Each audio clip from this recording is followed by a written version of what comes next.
할렐루야. 예.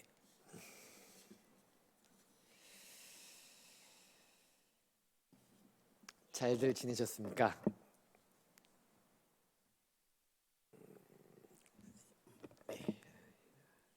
한 번 더 물어보겠습니다. 잘들 지내셨습니까?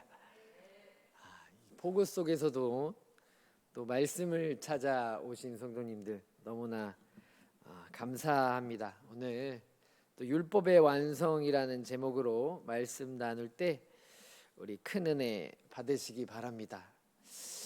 우리 요즘 보면은요, 뭐 민생 쿠폰이라고 이제 신청서가 오더라고요. 성도님도 혹시 받으셨습니까? 뭐 신청을 해서 이제 전 국민을 대상으로 이제 조건이 주어지는 사람에게 주는 것 같은데요. 저에게도 두 은행 링크로 해서 왔습니다. 한편으로는 이제 관심이 있다가도 하면서 한편으로는 우리 사회가 정말 어렵구나라는 생각이 들었습니다. 이렇게 예전에 코로나 때도 우리 한번 받지 않았습니까? 그때도 참 힘들었는데 민생 쿠폰이 나온 거 보면은 우리 사회가, 우리 국민이 또 많이 힘들어하고 있겠구나라는 생각이 들면서 또 한편으로는 이 민생 쿠폰으로 우리의 허한 또 궁극적으로 우리의 갈급함들이 채워질 수 있을까 그런 고민도 해봤습니다. 짧은 작은 돈으로서 또 경제를 회복하려는 나라의 뜻도 있겠지만 한편으로는 이 민생 쿠폰이 우리 국민들에게, 우리 성도들에게 얼마나 도움이 될지 좀 궁극적으로 한번 생각해 보았습니다. 성도님들, 민생 쿠폰에 대해서 어느 정도 생각하고 계십니까? 오늘 이 율법의 완성이라는 제목으로 말씀을 나누려고 하는데요. 이 마음속에 우리의 채워지지 않는 마음들, 우리 또한 어떻게든 이 어려운 시기 때, 어려운 상황 속에서 신자도요, 어떻게든 내가 발버둥 쳐서 이 어려운 시기를 극복해 나가야지 하는 마음이 생길 것입니다.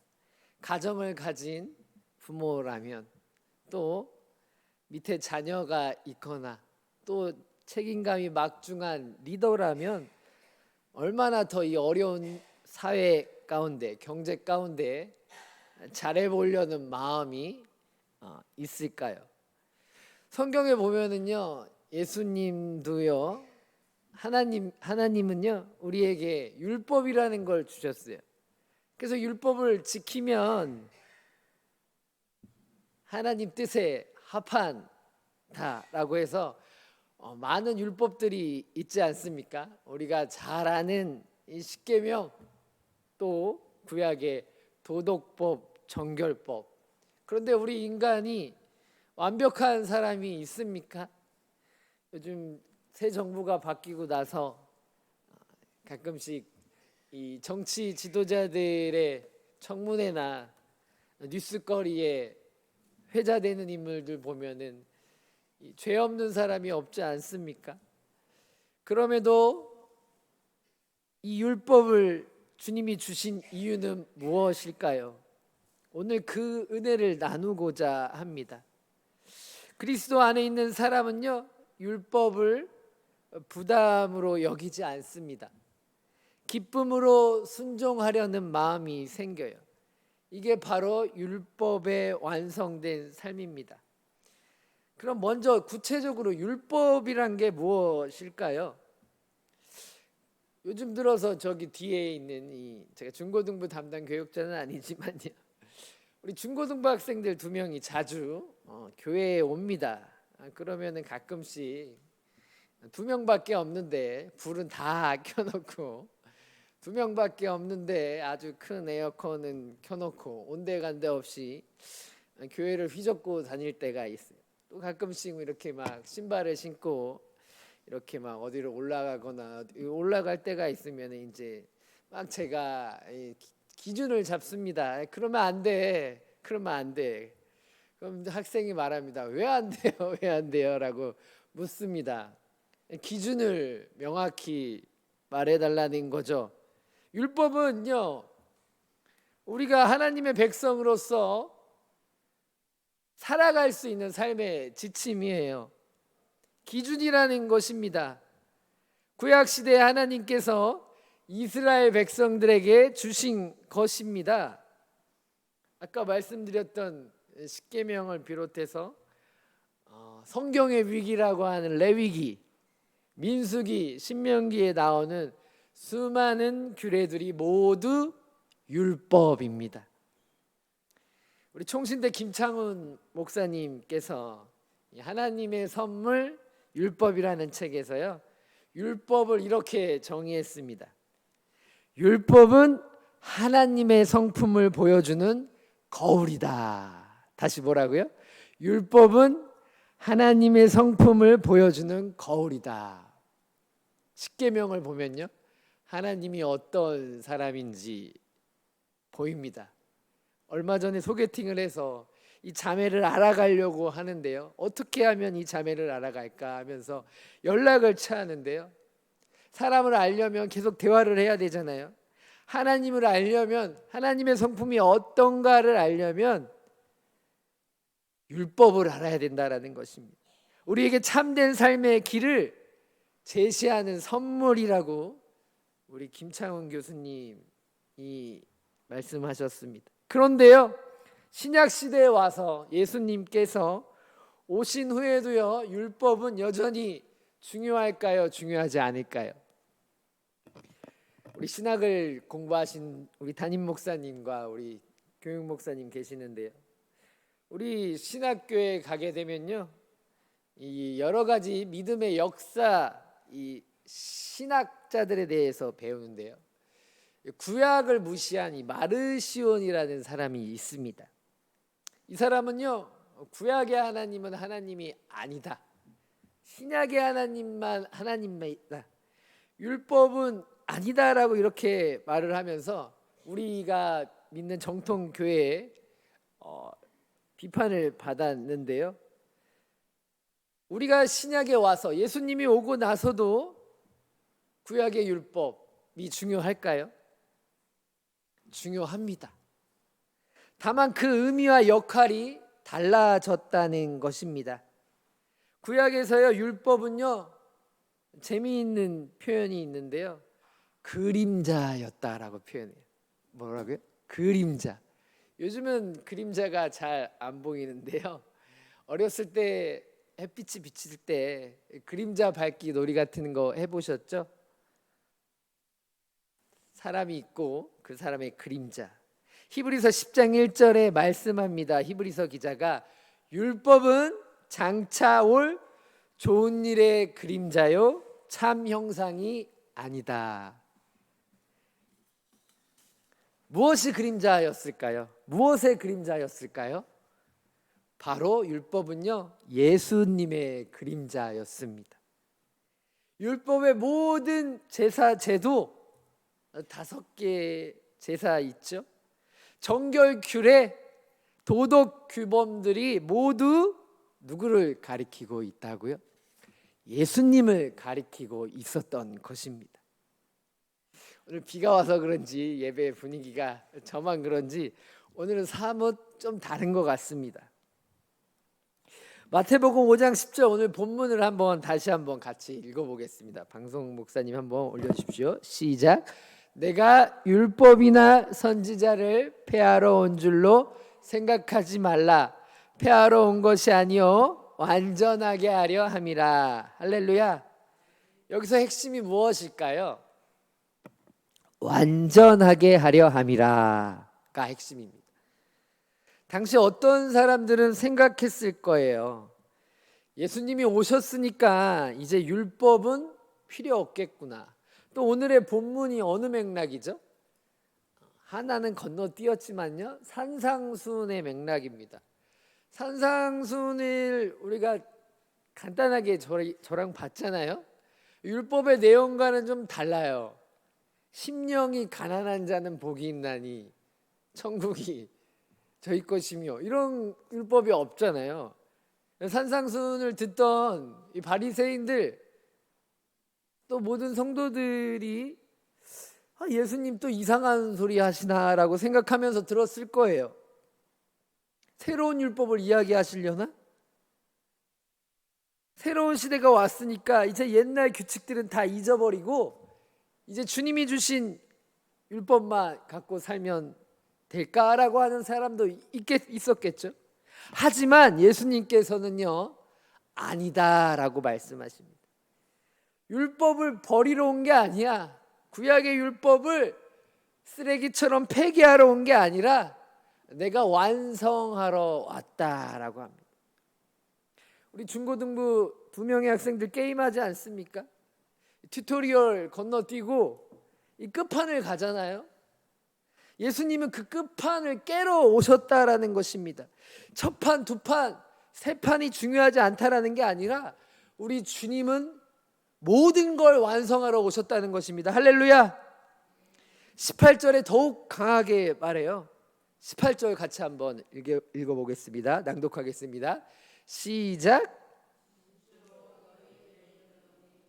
천지가 없어지기 전에는 율법의 1.1획도 결코 없어지지 아니하고 다 이루어지리라. 1.1획, 우리 한글로 치면 기역, 니은, 디귿, 리을. 히브리어는 이렇게 이 자음 모음이라고 해서 이 점 하나까지도 글자입니다. 히브리어가 이렇게 좀 보여주면 좋을 텐데, 점 하나도 글자인데 주님께서 분명하게 1.1획,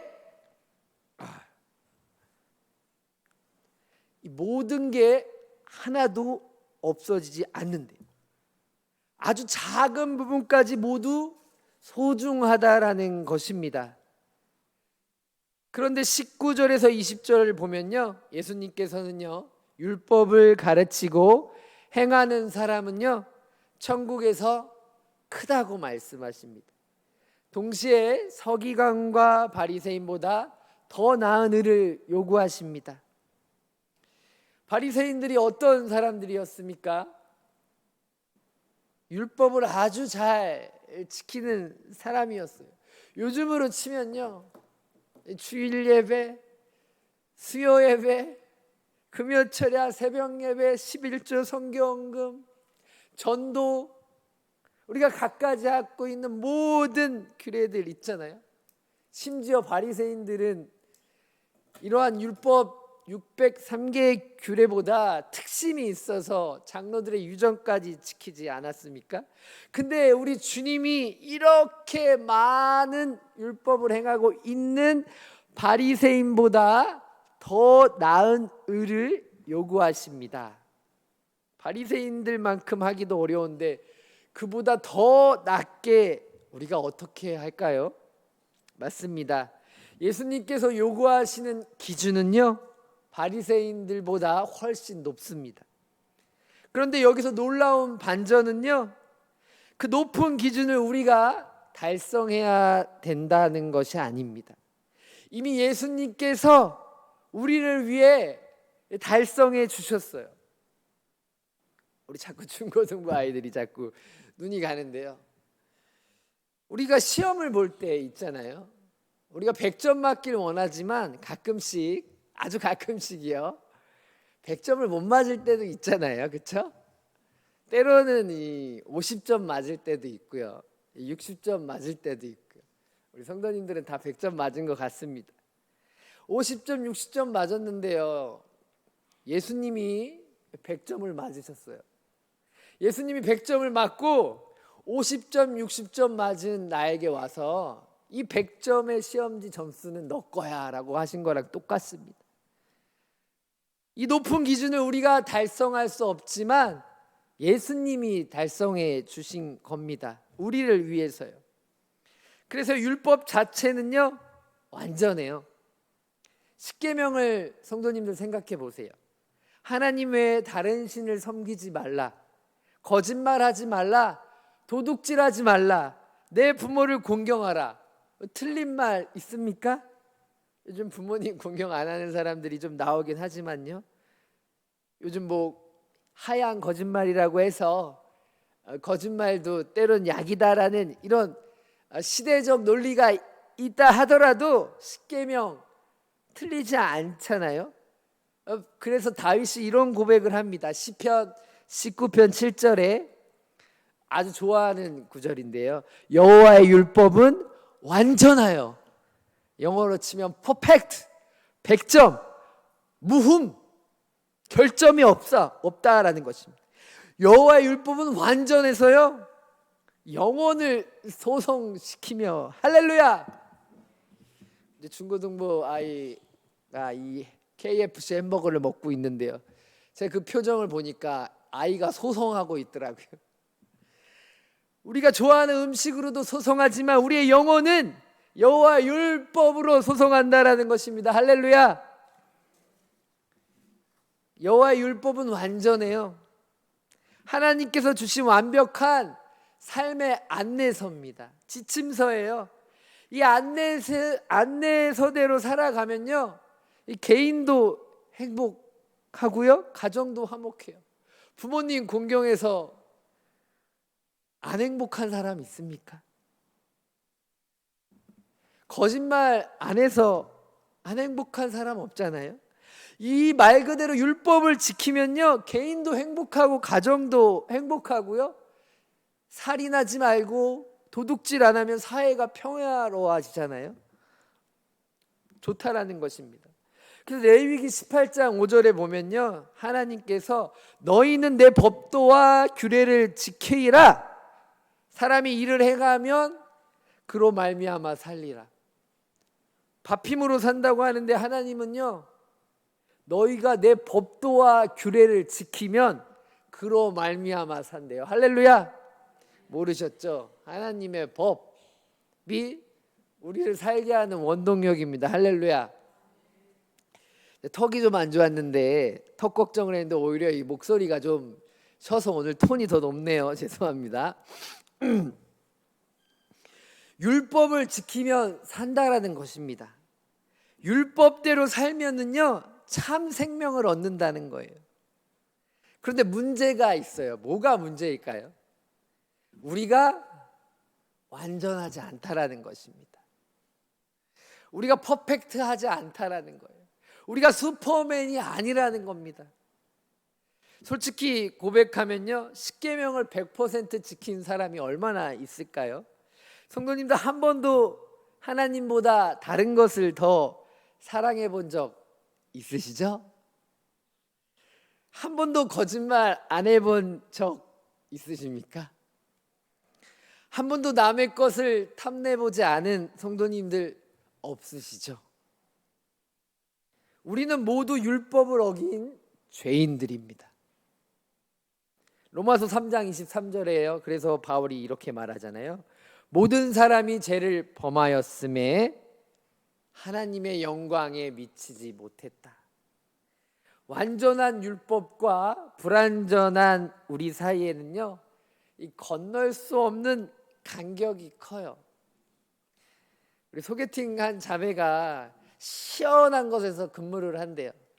근데 밖으로 나오면요, 너무 덥대요. 그 간격이 너무 크대요. 한마디로 우리의 완전한 율법과 불완전한 우리 사이에는요, 건널 수 없는 간격이 있다라는 겁니다. 너무 커요. 이것이 우리의 현실입니다. 완벽한 기준 앞에서 우리는 늘 부족해요. 그래서 바울이 이런 고백을 하지 않습니까? 7장 24절에 오호라 나는 공고한 사람이로다. 이 사망의 몸에서 누가 나를 건져내랴. 바울의 고백입니까? 성도님들의 고백이지도 않습니까? 그런데 바로 여기서요, 또 놀라운 반전이 일어납니다. 하나님, 완벽하신 하나님께서 인간의 몸으로 오셨죠. 예수님 아기 예수로 오셔서 우리와 같은 인간이 되셨습니다. 배가 고프셨고요, 목마르셨고요, 피곤하셨고 유혹도 받으셨습니다. 그래서 히브리서 기자는요 4장 15절에 이렇게 말해요. 우리에게 있는 대제사장은 우리의 연약함을 동정하지 못하실 리가 아니요 모든 일에 우리와 같이 시험을 받으신 이로되 죄는 없으시니라. 할렐루야. 우리 예수님이, 완벽하신 예수님이 무엇 때문에 이 인간으로 오셨을까요? 그리고 이 힘든 율법을 다 완벽하게 우리와 같은 상황에서 지키셨을까요? 예수님은요 하나님을 완전히 사랑했어요. 인간의 사랑이 불완전하잖아요. 하지만 예수님은 하나님을 완전히 사랑했습니다. 이웃도 완전히 사랑했습니다. 예수님은 한 번도 거짓말을 하지 않으셨어요. 한 번도 탐심을 품지 않으셨고요.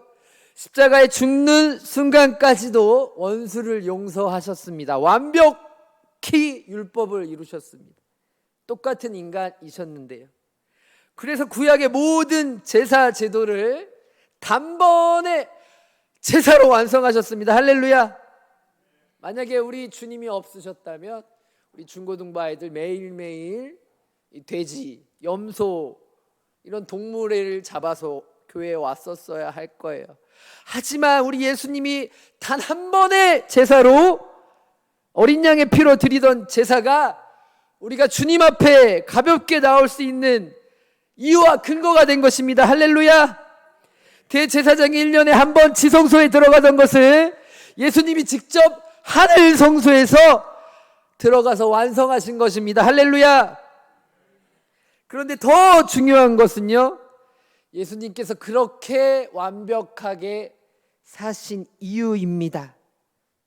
갈라디아서 4장 4절에서 5절 보면요, 때가 차매라고 나와요.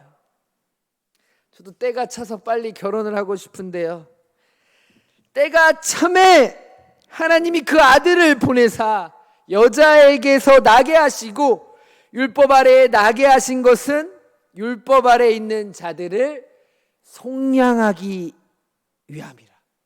그리고 우리로 아들의 명분을 얻게 하려 하심이라. 할렐루야.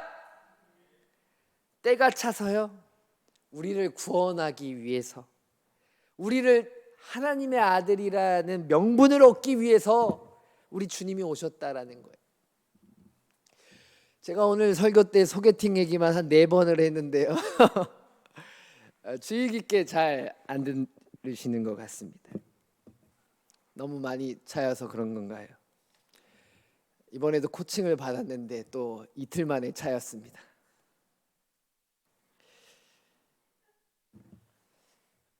많이 힘들었죠?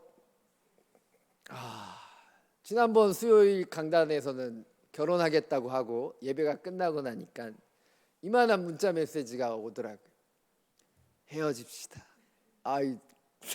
성도님들에게 결혼한다고 했는데, 금요일 날도 주일 날도 와서 목사님 휴가 갔다 왔는데 왜 이렇게 또 살이 안 쪘습니까? 왜 이렇게 안 탔습니까? 라는 그런 성도들의 답변에 무마시키기 위해서 그래도 소개팅은 하고 왔습니다 라고 하면서 이렇게 무마했는데요, 어쨌든 결론은 또 헤어지게 되었습니다.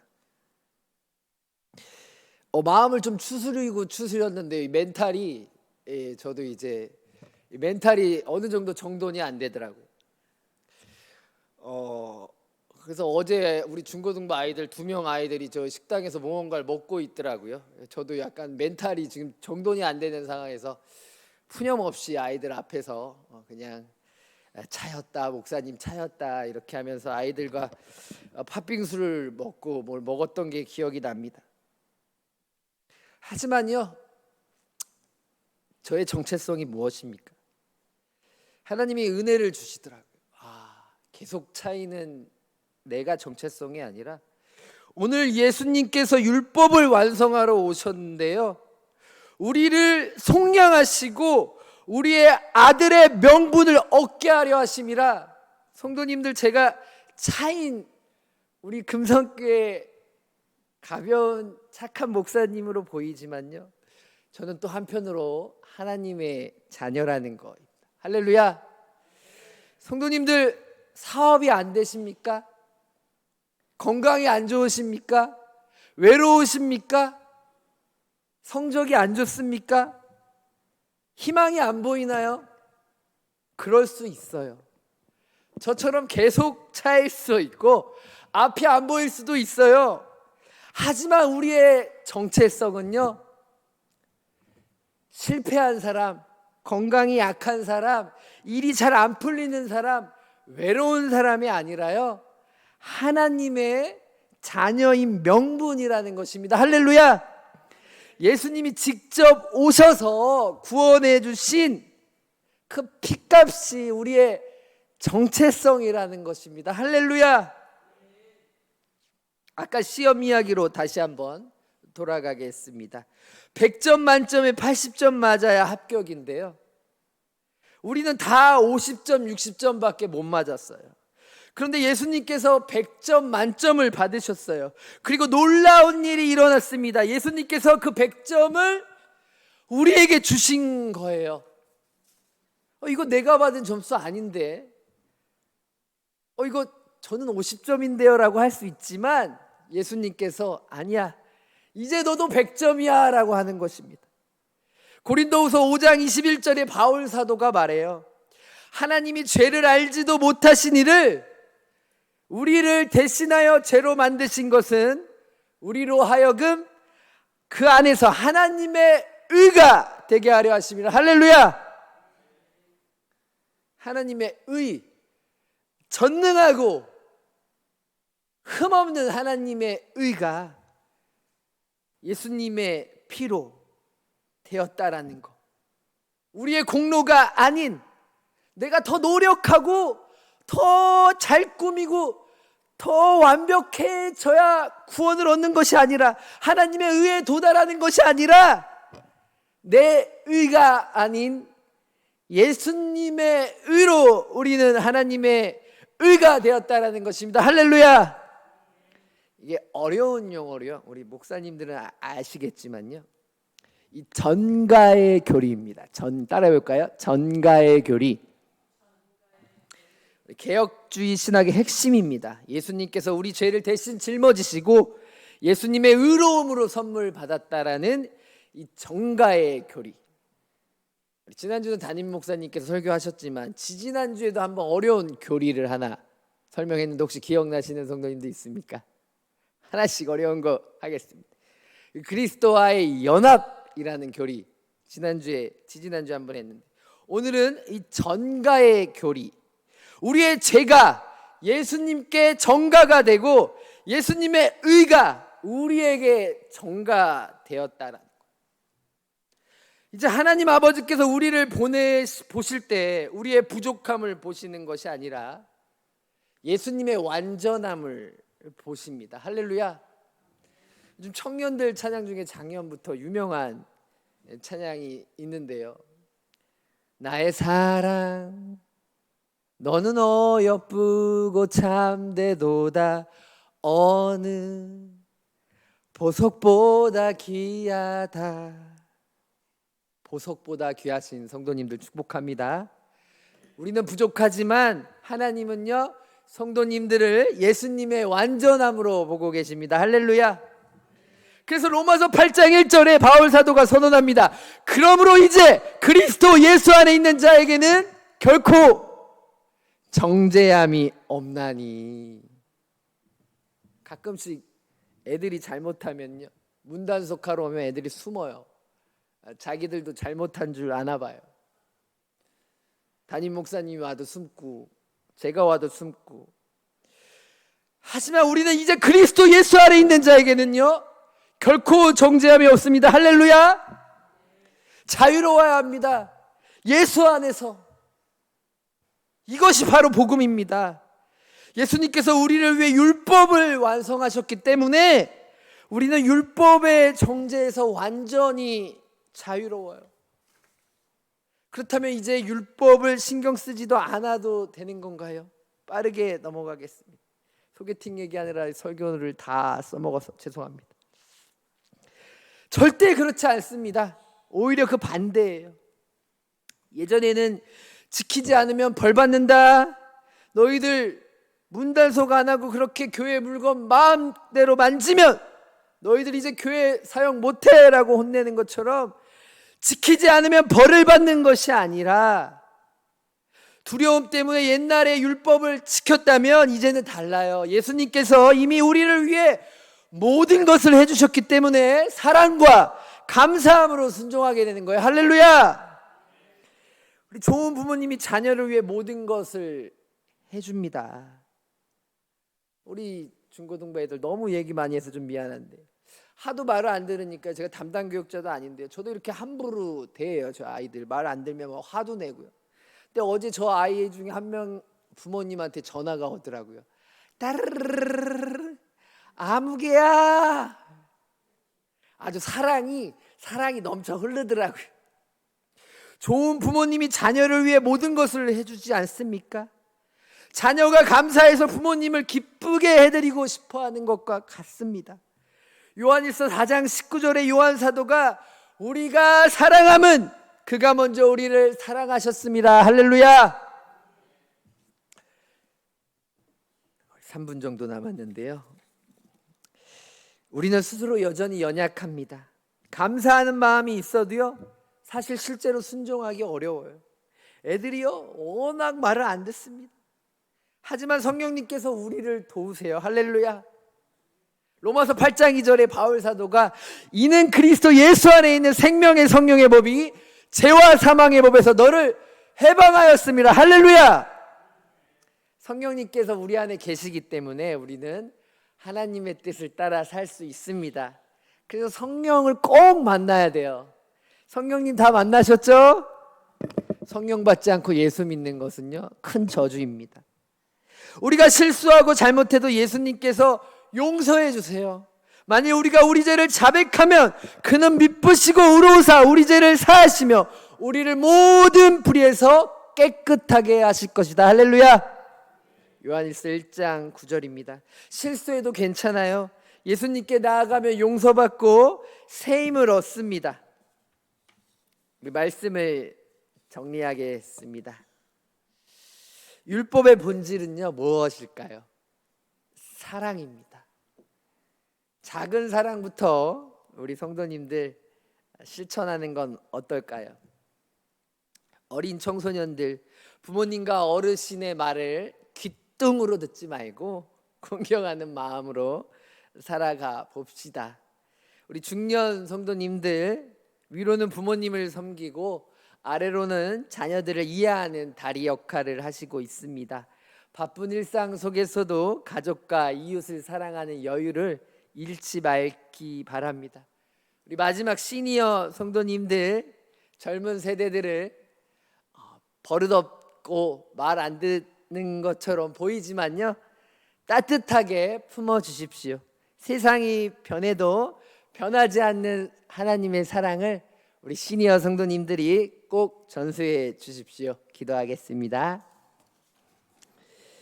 하나님 아버지, 율법을 완성하신 예수님의 은혜를 깨닫게 하셔서 감사합니다. 우리가 할 수 없는 일을 예수님께서 대신해 주셨음을 믿습니다. 이제 우리로 하여금 두려움이 아니라 사랑으로, 의무가 아니라 감사로 주님의 말씀을 따라 살게 주옵소서. 성령님께서 우리를 도우셔서 완벽하지 않아도 사랑해 주시는 주님께 감사하며 그 사랑을 이웃에게 나누며 살게 주시옵소서. 예수님 이름으로 기도드립니다. 담임 목사님 광고 전해 주시기